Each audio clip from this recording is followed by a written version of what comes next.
You're watching Beyond 100 Days. It's official. Donald Trump will travel to the UK in July. He'll hold talks with Theresa May in London on what's been described by the White House as a working visit.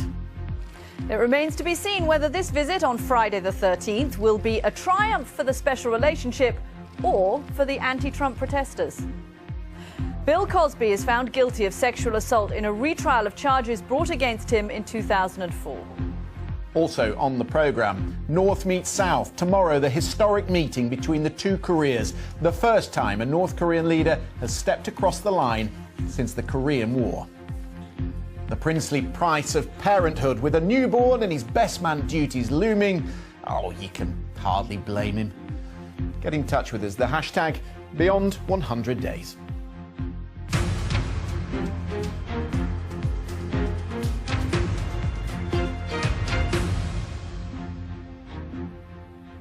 Hello, I'm Katty Kay in Washington. Christian Fraser is in London. It's been on, it's been off, and it is now back on again. Downing Street has confirmed that Donald Trump will visit the UK on the 13th of July, but it won't be a full state visit as was promised by Theresa May last year.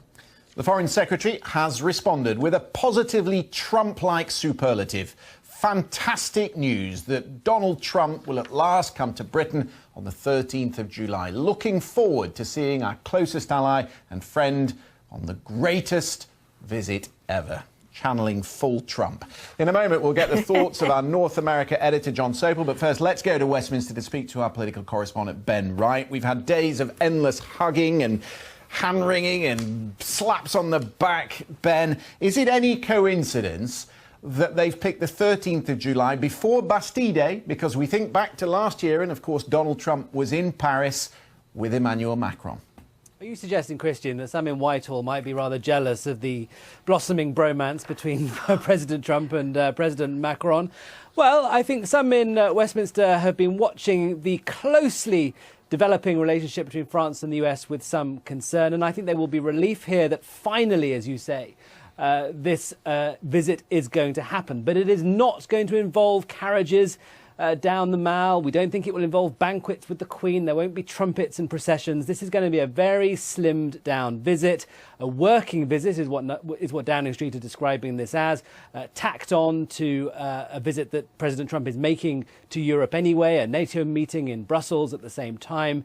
So a working, stripped-down visit, but it will be happening after months and months and months of speculation. It is not, though, the state visit that Theresa May was very quick to offer the newly elected President Trump way back at the beginning of last year, mired in controversy ever since. That's not going to happen, although Number 10 say that's still on the cards. It will happen at some point.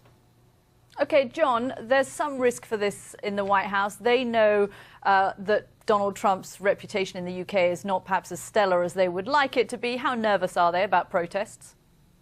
Well, I think that they would love to think, and Donald Trump would love to think, that, you know, he would ride in a gold carriage and the streets would be lined along the Mall of people waving Union Jacks and Stars and Stripes. And I suspect that probably wouldn't happen if there were to be a state visit. That's why it has been pared back. But I think it will be a significant moment nonetheless. I'm sure that the visit, if it allows, will include a visit to the Queen at either Buckingham Palace or Windsor Castle. That always plays well in America.